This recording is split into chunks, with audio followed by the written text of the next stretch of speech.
Hey, welcome to the Q&A episodes. We are on our sixth episode. We've had fantastic questions and nothing but positive feedback. So we'll jump in. We've got some real interesting subjects to cover tonight.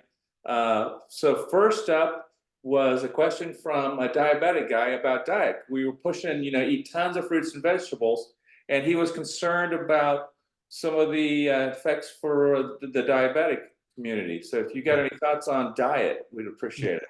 no, absolutely. I think like having a good diet is really important. A lot of our guys are on hormonal therapy, and that causes a lot of body composition changes. And you really um, want to have a good diet to prevent some of those body composition changes like fat gain and muscle loss. So you want to have a good, spread of nutrition. You want, you need some carbs, but you need protein, fats. And I think like you suggest, like eating like natural foods and fruits and vegetables are all very healthy and important things to do. That combined with exercise. Um, I think there are certain guidelines people do about like how many calories or how many different types of nutrients, and these guidelines are a lot of times on support networks like the Prostate Cancer Foundation has or the American Heart Association has different diets that people can do, like a heart healthy diet.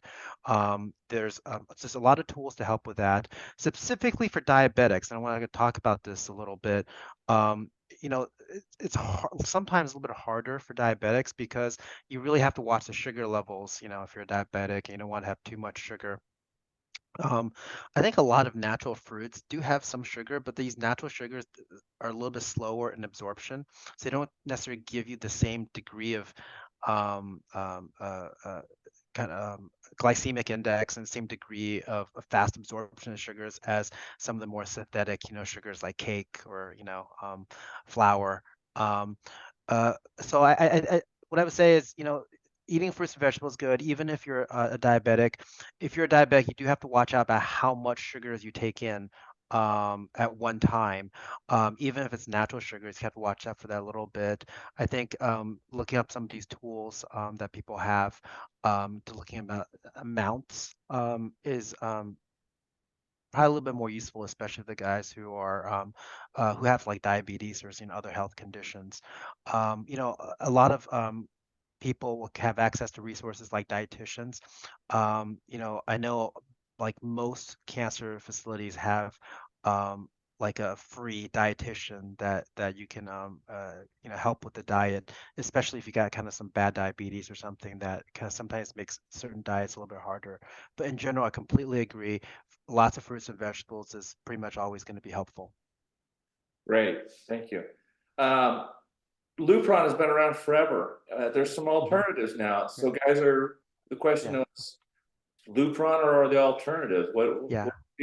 What are the thoughts on that now? Yeah, I think, the choice of androgen deprivation therapy is, we're having a little bit more choice. So, this question comes up more and more, the hormonal therapy, right? The point is to get rid of testosterone. And traditionally, we've always done it by using these hormones.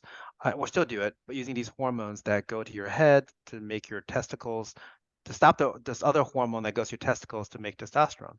Well, so Lupron has been around for a long time, and it's actually a very, very, um, uh, very good drug. It's like most of our studies, many of like most of our studies have used Lupron or some version of that, and that's the basis for, all of our data on androgen deprivation therapy. Um, but it does have some downsides, all these different side effects that we know, the body composition changes, and one of the issues with Lupron is even after you stop it, your testosterone doesn't come back right away. It takes a while for your body to rebuild and do that. So there are Luprons in a class of drugs called a GnRH agonist. The way it works is it forces part of your brain to it turns a certain hormone really high in the brain, and that shuts down the production of FSH and LH, this other hormone. Um, there's a different class of drugs called GnRH antagonists. It also stops this production of the other hormone, but instead of putting the GnRH high, it puts it low. And that this is a class of drugs most commonly people think of as Firmagon or know as Firmagon. Firmagon is similar to Lupron, it also drives testosterone down, but it's a monthly injection rather than Lupron, which is every 3 or 6 months typically. There is like a 1 month version, but I think one of the big benefits of Lupron is it's every 3 or 6 months. It's more convenient than anything else. So why would one do a Firmagon? It turns out that there's a little bit of data. Not everybody believes it. There's some controversy behind this, but there's a little bit of evidence that GnRH antagonist like Firmagon has less cardiovascular side effects. So people who've had heart attack in the past can have a higher risk of developing another heart attack on Lupron or its relatives, and a Firmagon might have a little bit less heart attack risk. In the last 3 years maybe, there's another drug out there called Orgovix. This is an oral version of hormonal therapy. It seems to do the same job as these injectables,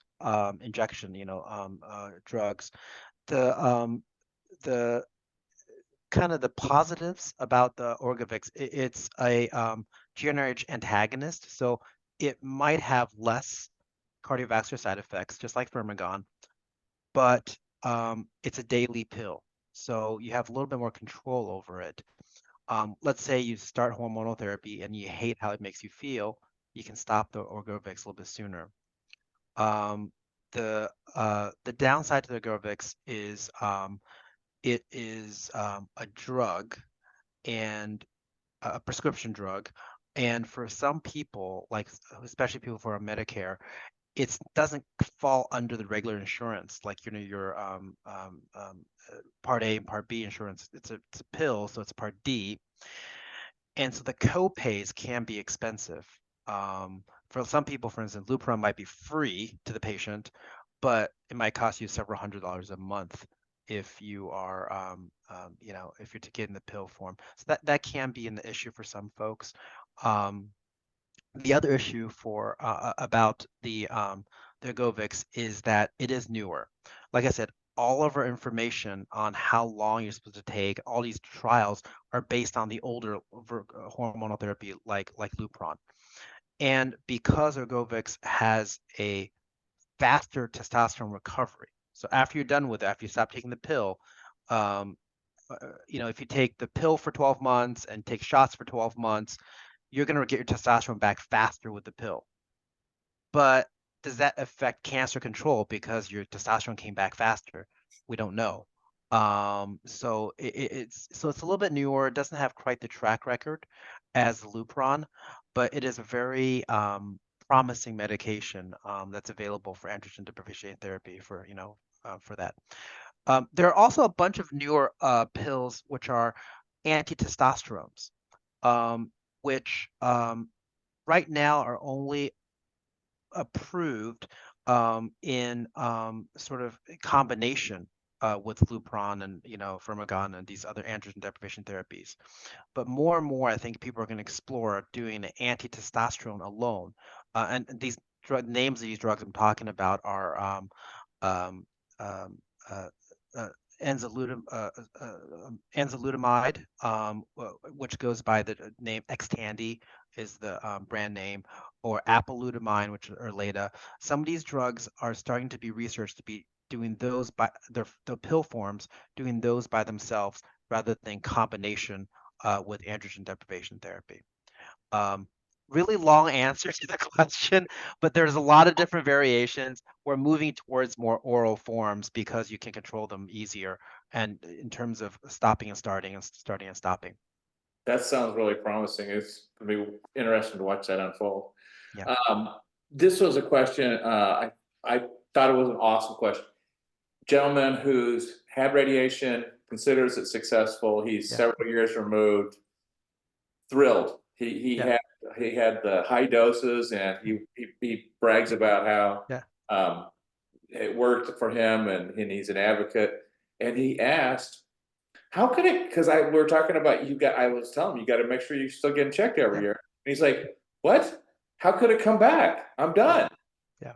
So, Yeah. how important is No, follow up? that's so such a great question, because if you think about cancers in general, like, you know, every cancer but prostate cancer, like almost every cancer, you say you have a lung cancer and you're 5 years out from treatment, right? And no cancer coming back. The likelihood of something coming back is almost zero. And so we think of like these landmarks, right? 2 years and 5 years, as really, and they're big landmarks for every cancer, but we really think it's almost impossible for a a cancer to come back after 5 years for the most part. But not so with prostate cancer. What we've seen is that, um, you know, there is the recurrences happen primarily in the first few years, but even beyond 5 years, even to 10 years, between 5 to 10 years, we see recurrences. And so I think it's important to keep monitoring this, because even 10 years later, people can develop a recurrence for prostate cancer. It's a fairly slow growing cancer. And, and so um, the amount there is can be hard to detect until, until several years down the line. So typically we recommend continuing to monitor. Now, beyond 5 years, I typically recommend just checking your PSA once a year. So it's not very burdensome. And if you weren't diagnosed with prostate cancer and you're just seeing your primary care doctor, they might check it once a year anyway. Great message.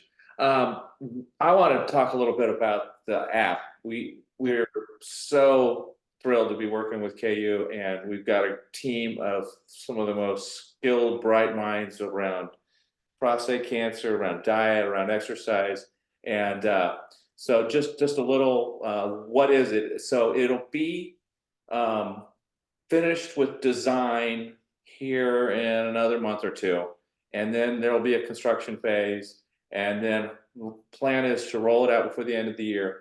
The prostate app, what it is, it's going to organize proven and personalized information for survivors on how diet and exercise helps them live longer and with a higher quality of life, both physically and mentally, while leveraging the survivor-led prostate network. And I cannot wait to be able to give this away to people to help them on their Yeah. journey. No, I'm so excited about this. And I don't know if you mentioned it, but I think you should be very proud. Like, I know but that you actually got a grant to do this. I mean, a lot of Yeah. very, very smart people really believe in this project, and I think we're all really actually very much looking forward to it. I think in terms of survivorship, um, I think what you're doing, Steve, is really awesome with your group. But as we think about survivorship, the bigger context, I don't think our community has done a great job of using some of our modern technologies, like the apps. Um, you know, I I guess I'm living a little bit in the past, but I don't do the TikTok, I don't do the YouTube, and but so many people do, even like older folks. And I think it's such a great way to like bring all these resources together and to reach such a better audience, the wider audience than people who you know are able to want to kind of physically come together, just leveraging some of these modern tools.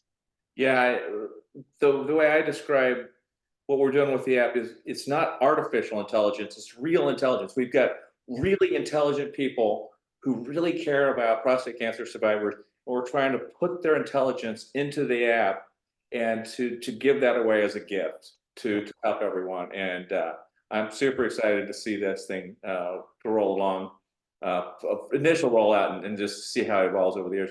Um, not as excited about the app, but pretty darn close. Prostate Cancer Awareness Night. It's be our fifth or sixth time where everybody's teamed up. April 24th, we'll all be out at the K. You'll see doctors, their spouses. You'll see survivors and their sons and their wives. And we had nurses. We had people with the health department. Just a great group of people, and we could have a hot dog and a beer, and not in a hospital setting, not at a cancer support meeting. We're just going to the ball game. And so Yeah. if anybody out there knows a survivor, if they are not busy on April 24th, buy them a ticket, man. This is not a fundraiser. Where everybody's doing this just at cost to try to get everybody there and to build a support community for all of those out there that we can reach. So Yeah. thank you so Yeah. much for joining us on Q&A. And if you have questions, submit them and we will record more episodes in the future. Thank you all. Bye. Thanks, everybody. Just want to plug in. Great event. I'll be there. It'll be for the first time in how many years Royals have a five game winning streak? Oh my goodness. I am hopeful. Like they're excited to watch. Sally's walk-off home run, man. Come on. Yeah, this is exciting. So, if nothing else, it'd be great fun to watch a great game and hang out with good people. So And I'm going to put in a plug. One of the minority owners of the Kansas City Royals, Peter Maluk, with Creative Planning. He has donated some signed gear that we will have to be able to auction off to help us support us on our mission and to help build us out our app and our network and all this over the years. So yeah. Kudos to the Royals and the community and KU and everybody for all coming together. Yeah. It's absolutely beautiful. I have people all over the place that are helping with this event, and it's something really special what we have here in Kansas City. Yeah. So take advantage of Awesome. it, everybody. Bye. Bye-bye. Take care. Thank you.